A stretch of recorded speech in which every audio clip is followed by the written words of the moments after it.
Aujourd'hui à Jeune Culture, on parle de la tradition des charbonniers.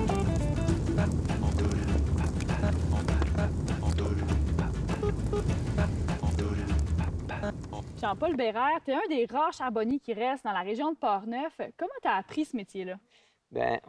Mon père, il a toujours fait du charbon avec ses oncles. Puis les fins de semaine, quand on venait de l'école, il gardait l'ouvrage, vidait le four, remplit le four avec nous autres. On était une gang, fait que là, on se dépêchait. Puis même en hiver, il en faisait. Fait que l'hiver, on allait attacher les poches. Moi, je me rappelle, j'allais attacher les poches, j'avais fret aux mains. Mon autre frère, lui, il décrochait les poches, puis il allait les mettre dans la vieille cabane qu'il y a là. Puis on a toujours fait ça les fins de semaine. Puis en plus, quand j'ai commencé tranquillement à être un petit peu plus vieux, 12-13 ans, bien là, mon père nous envoyait à venir vérifier le four quand il y avait du feu pour boucher les trous quand c'était le temps. Fait qu'on a toujours travaillé avec mon père et ma mère, puis on venait voir au four. Puis là, on a pris comme goût à ça, on aimait ça. Puis il me donnait la responsabilité. Fait que quand, hey, Jean-Paul, va voir au four, puis fais-moi ça comme four. Fait qu'on était fiers de ça. Fait qu'on a toujours fait du charbon comme ça. Puis Ça a toujours été dans la famille ou ça- c'est le premier, ton père, qui a fait du charbon de bois? Ses oncles en faisaient, OK. puis son père aussi en faisait. Puis ça a continué. Puis mon père aimait bien ça. Il aimait ça, faire du charbon. Fait que là, il nous a transmis cette passion-là. Puis là, ici, on est sur la terre familiale. Est-ce que le four, c'est votre père qui l'a construit? Oui, c'est mon père qui l'a construit avec ses oncles. Ici, c'est la terre de mon arrière-grand-père. Fait que, il avait 7 ans quand il a bâti ça. Ah oui. Ouais, il était jeune, il aidait. Il travaillait, Mais oui, avec c'est les... pas il le travaillait bâtiment, avec ses oncles. Puis, fait qu'ils ont bâti ça. Puis, c'est dans les années 40 que ça a été bâti, OK. ce four-là. C'est ça. Donc, Fait que- dans la grande tradition, à l'époque, il y en avait beaucoup dans la région. Oui, il y avait beaucoup de demandes pour le charbon, pour la guerre, le temps de la guerre. Il s'en servait dans les fonderies. Puis, fait que là, pratiquement tous les propriétaires de terre avaient le four. Puis le comté de Portneuf, ici, est choyé parce que c'est un boisé feuillu, beaucoup de feuillus. Puis ça prend du feuillu pour faire du charbon. Quel genre Fait de bois est préférable? ben c'est de l'érable, du hêtre, puis du merisier, puis de l'érable rouge. Fait que c'est pour ça que tout le monde avait des fours. Il y avait quelques vaches, puis d'un temps mort, ils faisaient du charbon. OK. Fait qu'il y avait le laitier, le charbon, puis ouais.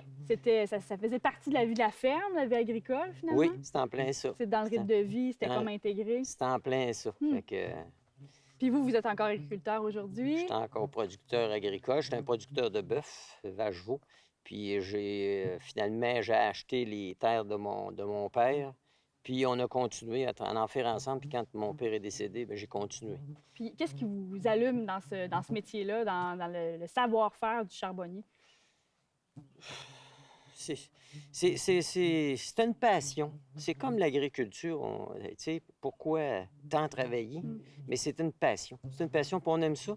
Puis en même temps, on est fiers du résultat que ça donne. On prend le temps de remplir le four. Comme mon père m'a toujours montré, dans le four, il y a du bois, il faut le mettre comme ça dans ce coin-là. Puis après ça, on a le résultat quand on le vide, puis on est content parce qu'on a bien réussi. Fait que c'est une passion, le fait des choses, puis de bien le faire. Puis là, ce qui est le fun, c'est il y a une recrudescence dans le charbon. Le bébé boomer commence à remanger sur Sur le le hibachi, charcoal. sur le charcoal, puis il y a de la demande. On ne fournit pas. Notre usine à qui qu'on vend à Sainte-Christine n'en manque.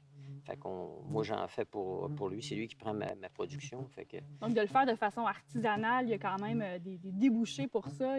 Vous le vendez tout. oui, on le vend. C'est C'est sûr ça. que c'est d'ouvrage. Faut pas regarder nos heures, Non. tu sais, puis le salaire de l'heure, c'est pas...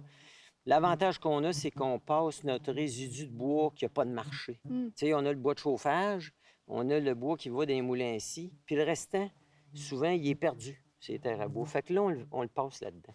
Puis là, une le four, place. il est encore plein. Il est encore plein. J'ai fait un four au mois de mai. Là, je finis mes foins, puis là, je vais le vider. J'ai commencé un petit peu à le vider. Est-ce qu'on va voir ça? On va aller voir ça.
Jean-Paul, c'est quoi la différence entre une briquette et du charbon de bois?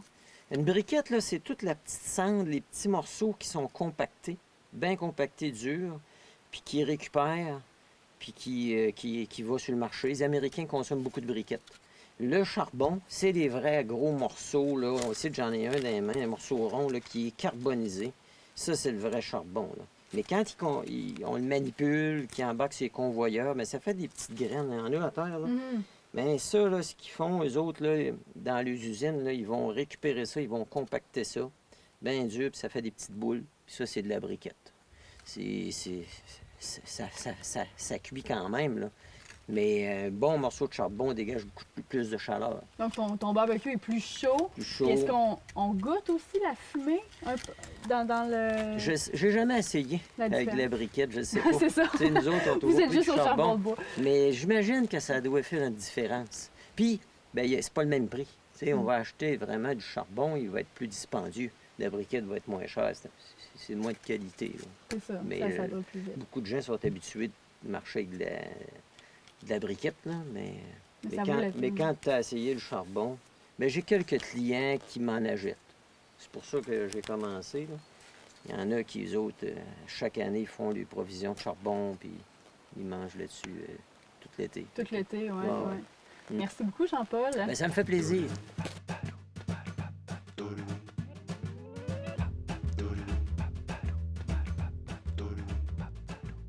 Saviez-vous que le comté de Portneuf possède la plus forte concentration de fours à charbon au Québec? Les fours à charbon sont des structures d'argile ou de ciment qui permettent la carbonisation du bois pour produire du charbon. La plupart sont ronds et le diamètre de ces structures varie entre 10 et 16 pieds, surmonté par une voûte de près de 10 pieds de haut sur laquelle se trouve une trappe qui sert à entrer le bois. La structure est parsemée de petites ouvertures, des évents, qui permettent de contrôler l'apport d'oxygène du four une fois le feu allumé. Principalement construit dans la région de Saint-Léonard et de Saint-Raymond, il se trouve souvent dans des endroits reculés et peu accessibles, sur les terres à bois de particuliers. La majorité d'entre eux ne sont plus utilisés, donc pas entretenus.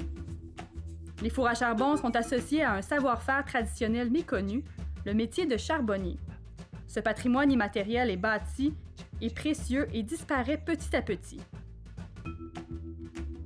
Face à cette urgence d'agir, la MRC a piloté en 2016 un projet de reconstruction d'un four qui a été aménagé au centre-ville de Saint-Raymond, sur le terrain de la Maison Plamondon. Prenez le temps de visiter et de découvrir ce métier hors du commun.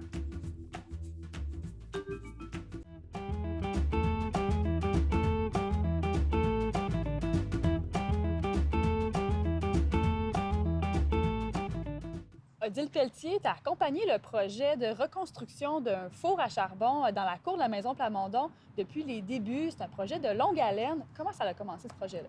Bon, au tout début, j'étais pas là. J'étais là par la bande. C'est-à-dire qu'en 2013, à la MRC de Portneuf, ils ont engagé Catherine Lefebvre-Thibodeau, qui a fait vraiment le répertoire de tout ce qui existait comme construction de four à charbon, grâce à la MRC et à Eliane Trottier, l'agente de développement.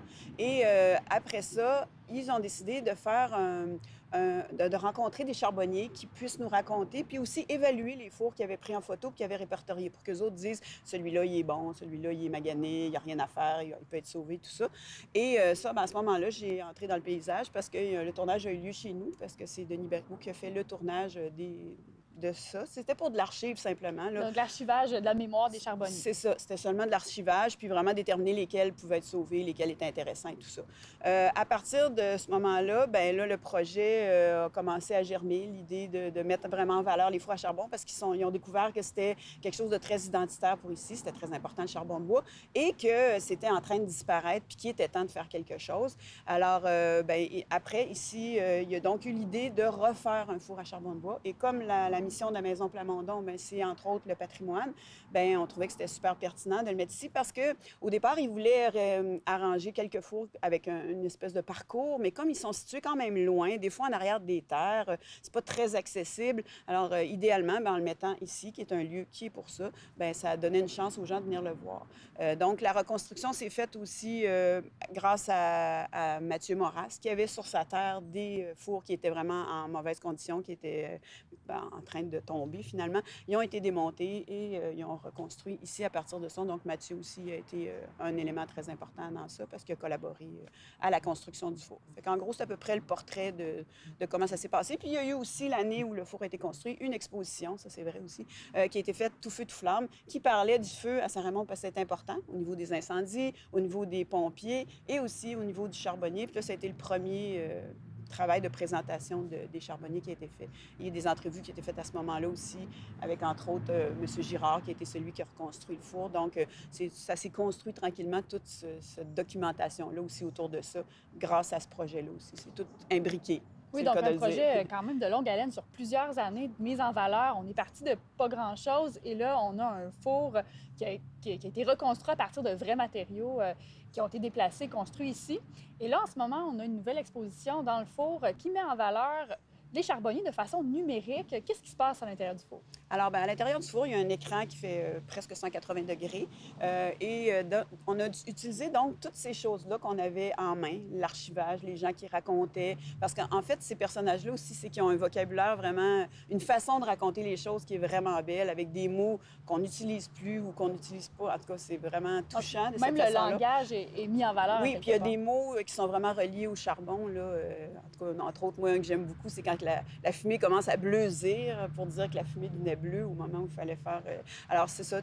Donc, on a voulu mettre en valeur les entrevues qu'on avait déjà faites. Donc, on est parti de ce matériel-là pour faire tout ça. Et après, bien, les gens racontaient des anecdotes, racontaient des situations dont on ne pouvait pas montrer d'image. On n'avait pas de photos parce que souvent, les gens disaient on ne prenait pas de photos de ça. Il n'y avait pas conscience que c'était important. Le seul qui a beaucoup de photos, c'est M. Paquette parce qu'il se payait un photographe probablement pour se mettre en valeur partout sur ses fours, Alexandre Paquette. Et ce qui fait que pour cette section-là, on a dit ça serait intéressant de mettre du dessin. Alors, on a fait appel à Robert Julien de Grondine qui dessine très souvent d'ailleurs des dessins liés à l'histoire et tout ça.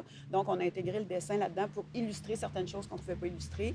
Et aussi, bien sûr, on a été très chanceux. Entre autres, on a pu rencontrer l'ancienne propriétaire de Charbon de Bois de Feuilles d'érable qui est venue faire sa première visite depuis qu'elle avait abandonné ça, qui a 92 ans, puis que c'était la semaine avant qu'on le fasse, donc on l'a tourné. Ça a été construit vraiment jusqu'à la fin aussi, ce projet-là, parce qu'on avait des...